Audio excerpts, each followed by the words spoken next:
Welcome to English Stories for Listening. Don't forget to like and subscribe if you genuinely want to be fluent in English. My name is Lily, and I have a story to share, one that may surprise you and perhaps make you think deeply about life and love. It is a story about choices and questions, about pain and joy, about what makes people stay and what makes them go. Now you may wonder why I chose this story. Why would anyone want to explore the question of why women cheat? But I ask you to stay with me, to listen carefully to each word, because this is not just a story about cheating. It's a story about hearts, about people who are searching, about the beautiful mess of being human. And if you allow yourself to listen, maybe, just maybe, you'll find pieces of yourself in this story too. It all started with Emma, a friend of mine who seemed to have the perfect life. She was intelligent, with sparkling eyes that lit up when she talked about her passions. Emma was kind, always the first one to help anyone in need. She had a husband, Tom, who adored her. Together they had built a life that looked like a dream from the outside. They had a cozy house, filled with laughter and light, and they shared moments that most people only wish for. Yet, beneath the surface, a shadow grew. Emma, the woman with the perfect life, was about to make a choice that would change everything. One evening, Emma and I were sitting on her porch, sharing a quiet moment. The stars above were scattered like tiny, glimmering sparks, and the air was soft, filled with the sound of distant crickets. She turned to me, her eyes filled with something I couldn't quite name, a mixture of sorrow and longing. She began to speak, her voice barely above a whisper. Lily, have you ever felt lost in your own life? Like you're surrounded by love, yet something inside is missing. I didn't know what to say, so I just nodded, urging her silently to continue. Tom is a wonderful man, she continued, her voice trembling slightly. He is everything I could have asked for. But sometimes I feel invisible, like a part of me is fading. Like I am becoming someone I don't recognize. Her words hung in the air, heavy and strange. This was not the Emma I knew, the one who was always sure of herself, always confident. Something had changed, something deep and quiet, and it had started long before that night. Emma's story wasn't just about her marriage, it was about how we sometimes lose ourselves in love, how we forget to keep a piece of ourselves whole. Days turned into weeks, and Emma's words stayed with me, echoing in the quiet moments when I was alone. I saw her again, and this time her eyes were different. They held a secret, one that I wasn't sure I wanted to know. She looked at me, a small, sad smile playing on her lips, and whispered, Lily, I did something. Something that feels both beautiful and terrible. Emma's confession was a shock, but as she spoke, I began to understand. She had found herself caught up in a whirlwind of emotion, a connection that seemed to fill the emptiness she hadn't even realized was there. It was not about betrayal or even passion, it was about finding a part of herself she had lost. She felt seen, truly seen, for the first time in years.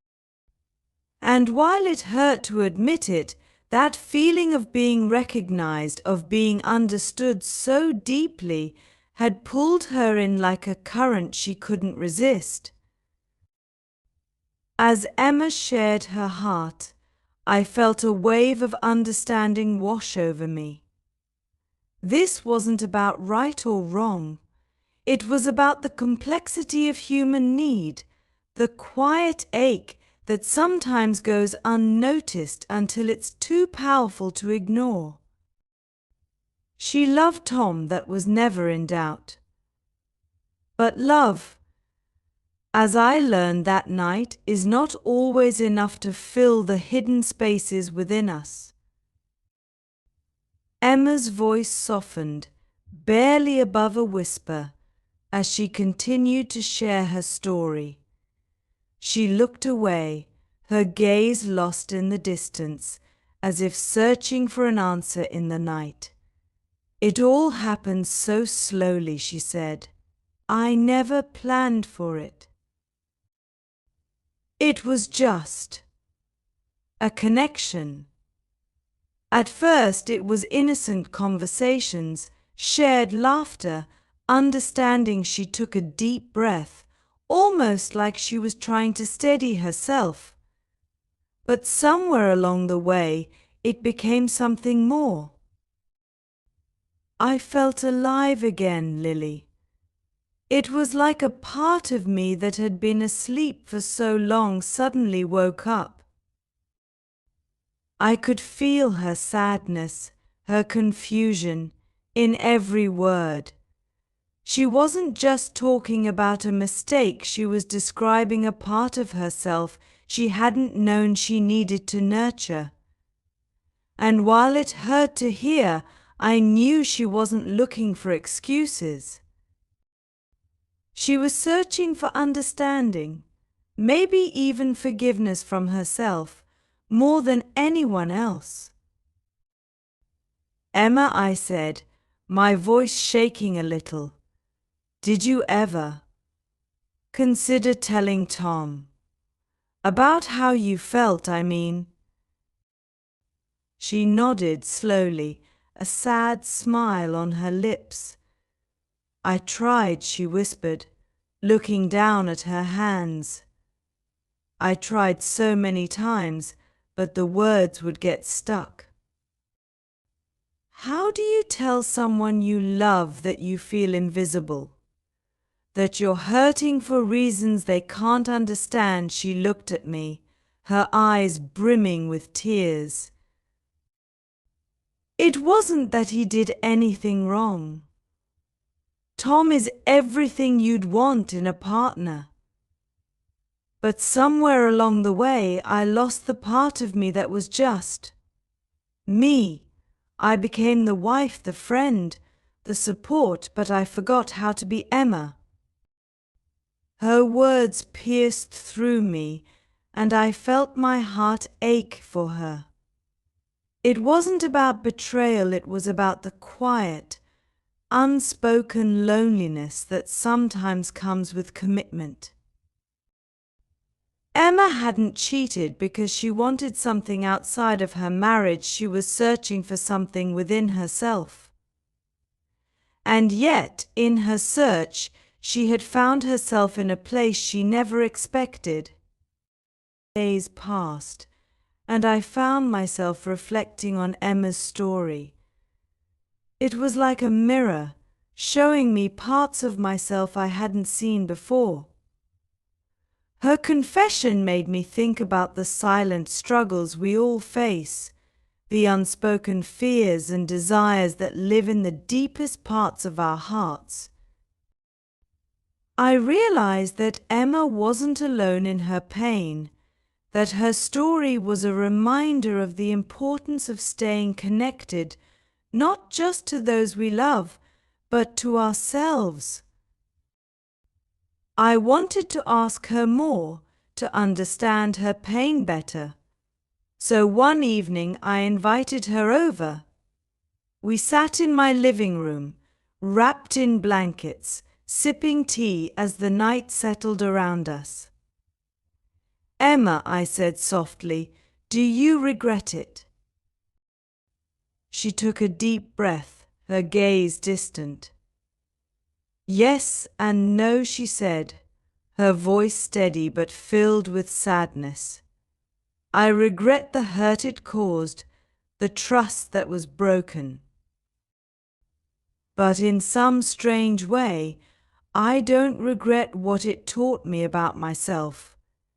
It forced me to look at the parts of me I had been ignoring.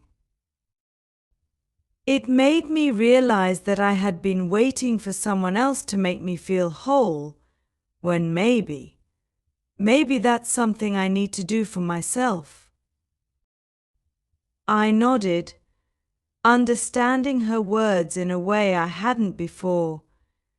It wasn't about the act itself, but the journey it had forced her to take, the self-discovery that had come with it. Emma wasn't excusing her choices, but she was learning from them, finding a way to heal the wounds that had led her down this path. As the days went by, I saw a change in Emma. She began to speak more openly, not just with me, but with herself. She was no longer hiding from her feelings or masking her needs. She started to rebuild, one piece at a time, focusing on the parts of herself she had long neglected. She began painting again, an old passion she had abandoned years ago, and every stroke of the brush seemed to bring her a little closer to the woman she had once been. One afternoon she looked at me, her eyes brighter than they had been in years. "Lily," she said with a small smile, "I've realized that love isn't just about staying with someone. It's about growing with them. And sometimes it's about growing apart for a little while so you can come back together stronger." She paused, her smile softening. "I know I have a long way to go, but for the first time in a long time I feel whole. And maybe that's what I was missing all along." Emma's journey wasn't an easy one, but it taught me something important: that love is complex, that it requires honesty, not just with each other, but with ourselves. And that sometimes the hardest truths can lead us to the most beautiful transformations. Her story reminded me that we are all searching for connection, for understanding, and that sometimes that journey is filled with mistakes, with heartbreak, but also with hope. And as I looked at Emma, I realized that her story was far from over. This was just the beginning, a chance for her to rebuild, to find herself again. In her search, she had discovered something deeper than she had ever known: the strength to face her own heart, to love herself first, so that she could truly love another.